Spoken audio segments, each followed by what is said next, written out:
ভারতের দয়ায় জন্ম আর ভারতকে রীতিমতন চোখ রাঙাচ্ছে। ভারতের সাহায্যের হাত উপর না করলে জন্মই হতো না স্বাধীন বাংলাদেশের। দুদিনের শিশু এখন ভারতের বিরুদ্ধেই যুদ্ধ জিগিরে তুলেছে। ওপারের কট্টরপন্থীরা যত আবোল তাবোল বকছেন, ততই হাসির খোরাক হচ্ছে বিশ্বমঞ্চে।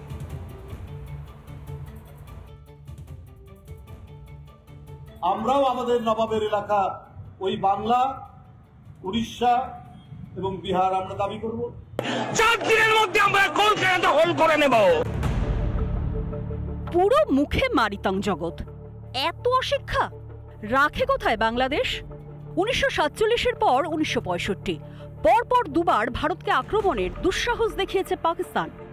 পাকিস্তানের সব দেমাগ মাটিতে মিশিয়ে দিয়েছিল ভারতীয় সেনা। 1971 সালে মাত্র 13 দিনে ফের ভারতীয় সেনার কাছে নাস্তানাবুদ হয়েছিল পাকিস্তান সেনা। 1999 সালে কার্গিলের যুদ্ধে ভারতীয় সেনা বুঝিয়ে দিয়েছিল তাদের শৌর্য।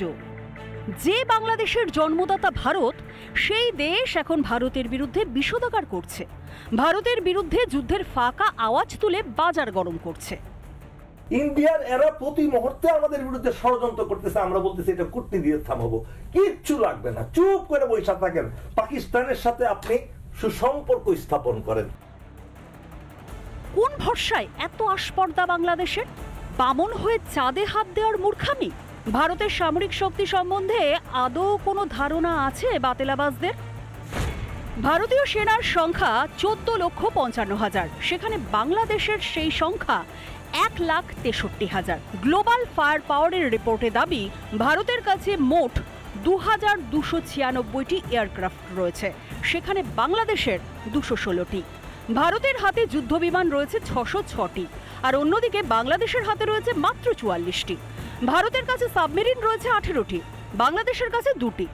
ভারতের কাছে হেলিকপ্টার রয়েছে 869টি, আর বাংলাদেশের রয়েছে 73টি। ভারতের পরমাণু অস্ত্রের সংখ্যা 172টি, বাংলাদেশের একটিও নেই। ভারতের ট্যাঙ্কের সংখ্যা 4,614টি, বাংলাদেশের সেই সংখ্যা 320টি। ক্ষমতা নেই, অকাতও নেই, জেনে বুঝেও ফাঁকা আওয়াজ করে চলেছে কট্টরপন্থীরা। বাংলাদেশের হিন্দুদের উপর অত্যাচার, রুগ্ন অর্থব্যবস্থা, জিনিসপত্রের মূল্যবৃদ্ধি, ভগ্নপ্রায় শিল্প, এসব থেকে নজর ঘোরাতেই আসলে আবোল তাবোল বকছে কট্টরপন্থীরা। এই ইচ্ছে করে এই ধরনের কথা বলছেন, দুটো পারপাস। একেবারে হিন্দু শূন্য বাংলাদেশ করার একটা বিরাট প্রচেষ্টা চলছে বহুদিন থেকেই, আর একটা লক্ষ্য হচ্ছে ভারতকে উত্তপ্ত করা। এবং ভারত যদি কোনো অ্যাকশন নেয়, সঙ্গে সঙ্গে আন্তর্জাতিক মহলকে বলা, দেখো এই তো সেই ভারত যে আমাদের উপর অসহায় বাংলাদেশের উপর আক্রমণ করেছে, তোমরা সবাই ভারতের বিরুদ্ধে ব্যবস্থা নাও। আমরা সবাই জানি যে ভারত দাবিদার। ইউনূসের কেয়ারটেকার সরকারের না আছে শিক্ষা, না আছে কৃতজ্ঞতা। ফাঁকা যুদ্ধ জিগির তুলে কতদিন বোকা করে রাখবে দেশবাসীকে? রিপাবলিক বাংলা। বাংলাদেশে অশান্তির মাঝে ইন্দো চীনে বৈঠক, চীনের উপরাষ্ট্রপতির সঙ্গে বৈঠক, উপরাষ্ট্রপতি হান জেংয়ের সঙ্গে বৈঠক, জাতীয় নিরাপত্তা উপদেষ্টা অজিত দোভালের।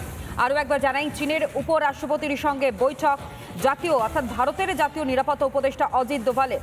বাংলাদেশের যে পরিস্থিতি, সেই পরিস্থিতির প্রেক্ষিতে দাঁড়িয়ে এই বৈঠক, এবং সেই বৈঠকে কি কি বিষয় নিয়ে আলোচনা হয়েছে আরো বিস্তারিত আমরা জানবার চেষ্টা করবো। এই মুহূর্তে কিশল আমার সহকর্মী আমার সঙ্গে রয়েছে। কিশলায় একেবারে অত্যন্ত গুরুত্বপূর্ণ এই বৈঠক, কারণ চায়নার ভাইস প্রেসিডেন্ট তিনি নিজে উপস্থিত ছিলেন, হ্যান জেং, এবং ছিলেন অজিত ডোভাল। কি নিয়ে আলোচনা হয়েছে দ্রুত সেই পয়েন্ট দেখাবো। এইটা হচ্ছে চায়নার অফিসিয়াল ওয়েবসাইটের অফিসিয়াল প্রেস রিলিজ। তারা বলছে যে প্রথম কথা, China India special representative reach 6 consensus point, 6টি পয়েন্টে তারা এগ্রি করেছে। কি কি পয়েন্টে এগ্রি করেছে সেগুলো এখানে বিস্তারিতভাবে জানিয়েছে চীন, সেগুলো নিয়ে এক এক করে দ্রুত আসবো।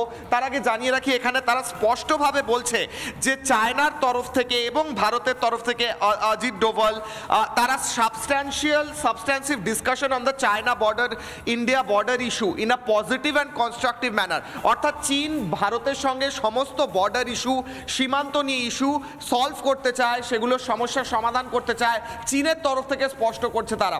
6টি পয়েন্ট নিয়ে আলোচনা হয়েছে, তার মধ্যে রয়েছে বর্ডার ইস্যু, তার মধ্যে রয়েছে ব্রহ্মপুত্র নদী নিয়ে আলোচনা হয়েছে, তার মধ্যে রয়েছে দু তরফ থেকে তীর্থযাত্রা, কারণ ভারত থেকে অনেকে তীর্থযাত্রায় যায় তিব্বতের দিকে, সেই তীর্থযাত্রা যাতে আরো ভালো করে হয়, সেই সমস্ত ইস্যু নিয়ে কথা বলেছে। এবার দ্রুত আমি একটা ম্যাপের মাধ্যমে দেখাবো কিভাবে এই চায়নার তরফ থেকে, একটু যদি জুম করা যায়, ব্রহ্মপুত্র নদী কিভাবে এগিয়ে আসছে, চীনের দিক থেকে এগোচ্ছে, তারপর অরুণাচল প্রদেশে ঢুকছে, ভারতের আসাম হয়ে চলে যাচ্ছে বাংলাদেশের দিকে। অর্থাৎ দুটো দেশের মধ্যে যেমন বিভিন্ন বর্ডার ইস্যু, ইন্ডিয়া চায়না এতটা বর্ডার শেয়ার করে, কতটা সীমান্ত শেয়ার করে আমরা জানি, তার সঙ্গে বিভিন্ন নদী চীনের দিক থেকে ভারতে আসে। এই সমস্ত ইস্যু নিয়ে কথা হওয়ার পর এখন এইটাই মনে করা হচ্ছে যে যেমন একদিকে ব্রহ্মপুত্র নদীর জল বন্টন, অন্যদিকে ভারতের তরফ থেকে মানসরোবর যাত্রা বা অন্য তীর্থযাত্রা, তিব্বতে বহু বুদ্ধিস্টরা যান সেইখানে যাত্রা, কিংবা ভারতের তরফ থেকে চীনের সঙ্গে যে বারবার ইস্যু তোলা হয়েছে যে চীনের আগ্রাসী মনোভাব কোনোভাবে ভারত মেনে নেবে না, সেটাও চীন এই মুহূর্তে যেন মাথা নত করে বলছে অজিত ডোভালের সামনে যে বর্ডারে আমরা আর কোনো রকম দুষ্টুমি করব না। এবং এই মুহূর্তে দাঁড়িয়ে বাংলাদেশে যে পরিস্থিতি, সেই পরিস্থিতির প্রেক্ষিতে ভারত এবং চীনের এই আলোচনা অত্যন্ত গুরুত্বপূর্ণ, কারণ ইউনুস ভেবেছিল যে চীন তাদের পরম বন্ধু, কিন্তু সেই ইউনুসকে বাদ রেখে ভারত চীন যেভাবে বন্ধুত্ব এগিয়ে নিয়ে যাচ্ছে, স্পষ্ট বার্তা। বেশ, ধন্যবাদ জানাই কিশলয়। নানা ধরনের কন্টেন্ট দেখার জন্য লাইক করুন, শেয়ার করুন আমাদের ফেসবুক পেজ, সাবস্ক্রাইব করুন আমাদের ইউটিউব চ্যানেল। পাশাপাশি অন্যান্য ব্রেকিং নিউজের জন্য অবশ্যই চোখ রাখুন রিপাবলিক বাংলায়।